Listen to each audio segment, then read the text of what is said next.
Video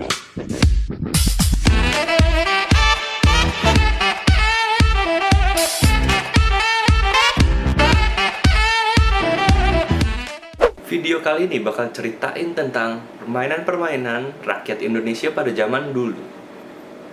Permainan ini udah ada sejak zaman dulu, bahkan sejak zaman penjajahan Belanda.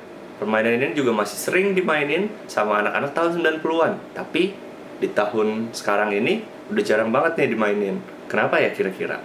Anak zaman sekarang main secara virtual, game-game di gadget udah banyak banget. Contohnya kayak mainan perang-perangan, mainan bunuh-bunuhan, mainan polisi maling.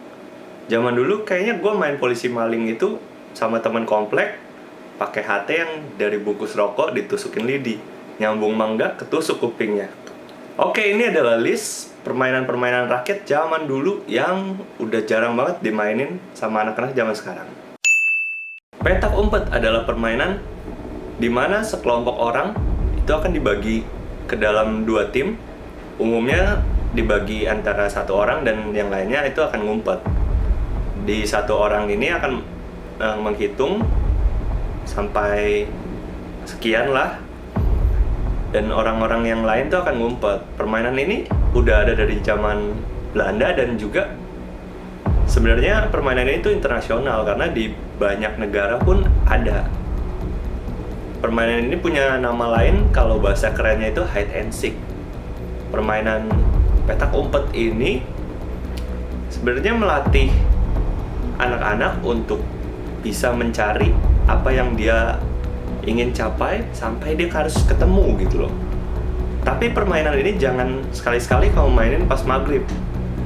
Di Indonesia ada mitos tertentu yang bikin permainan ini tuh nggak boleh dimainin pas menjelang maghrib. Gue pernah kejadian pas maghrib gue mainin ini, dan ketika kita udah pada ketemu, tapi ternyata ada satu anak nggak ketemu. Jadi akhirnya kita cari-cari bareng gitu. Kemudian sampai akhirnya kita cari ke rumahnya. Kita ketok-ketok pintu rumahnya, dan ternyata anak itu udah di rumah. Ternyata karena pas maghrib itu mamanya suruh dia pulang. Lompat karet. Lompat karet ini punya modal yang cukup lumayan karena kita harus membeli dulu karetnya. Karet ini akan disusun, diikat-ikat antar sisinya untuk bisa jadi panjang, dan juga harus tebal karena kalau nggak tebal nanti putus ya. Nah, karet ini nanti ujung sama ujungnya itu bakalan diikat atau juga dipegangin. Nanti orang-orang akan bergantian lompat-lompatan. Permainan ini sebenarnya bagus banget untuk melatih fisik, karena dengan melompat-lompat, anak-anak ini akan punya otot kaki yang kuat. Nanti anak-anak ini bakal lompat terus bergantian, nanti juga ketinggiannya akan dinaikin terus-menerus sampai ke tingkat lompatan yang setinggi mungkin. Kabarnya sih permainan ini udah ada sejak zaman penjajahan Belanda. Mungkin orang Indonesia latihan lompat untuk ngelewatin benteng Belanda kali ya. Permainan ini sih umumnya dimainin sama perempuan-perempuan, tapi nggak salah juga sih kalau cowok main, karena dengan melompat kan selain otot kaki kuat juga menjaga kesehatan, jadi nggak ada salahnya juga dimainin.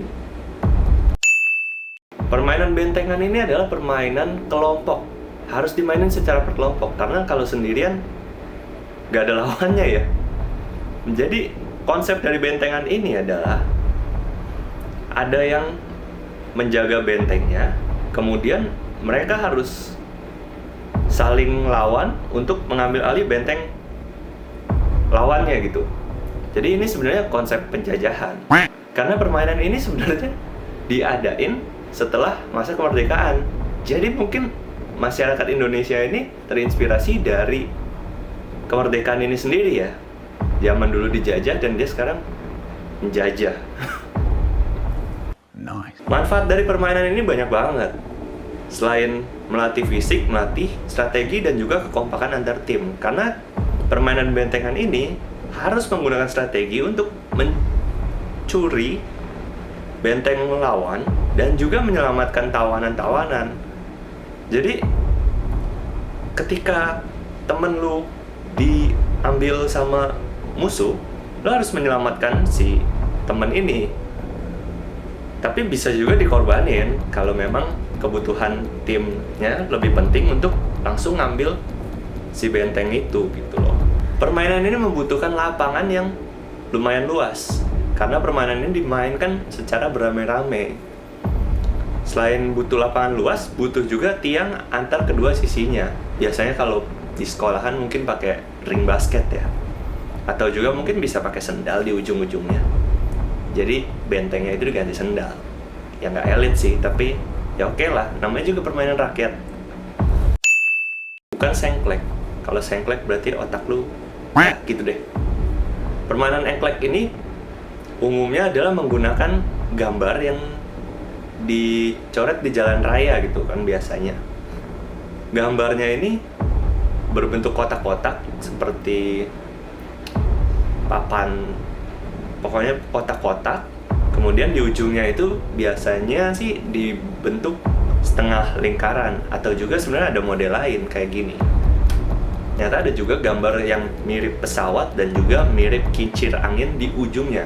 Maklum, katanya permainan ini dibawa Belanda ke Indonesia. Jadi yang mengajarkan ini sebenarnya orang-orang Belanda. Nama keren dari engklek ini sebenarnya Scotch Hop. Permainan ini juga dimainin secara internasional.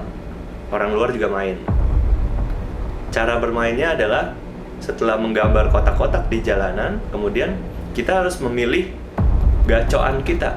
Gacoan itu adalah batu yang kita gunakan untuk jadi lemparan kita. Nah, batu ini kita lempar ke kotak yang nanti itu ada urutannya 1, 2, 3 sampai ujung. Jadi ketika gacoan kita ada di nomor berapa, berarti kita nggak boleh injek di lantai itu. Banyak banget manfaatnya. Yang pertama, melatih keseimbangan dalam kita meloncat menggunakan satu kaki, melatih kecerdasan dalam kita melempar, membidik sasaran, dan juga melatih body awareness kita nih untuk kita bisa menghindari rintangan. Ya, jadi ini adalah permainan rakyat Indonesia yang udah ada sejak zaman Belanda dan masih dimainin juga sama beberapa anak di daerah-daerah yang mungkin zaman sekarang di perkotaan udah jarang karena kalah sama dunia online lah ya. Tapi permainan ini sebenarnya kan bagus, jadi nggak ada salahnya untuk kita melestarikan permainan rakyat ini kan. Nah, buat kalian yang mau support channel ini, boleh banget caranya subscribe, like, dan juga share video ini. Jangan lupa tunggu di video-video berikutnya. Thank you for watching.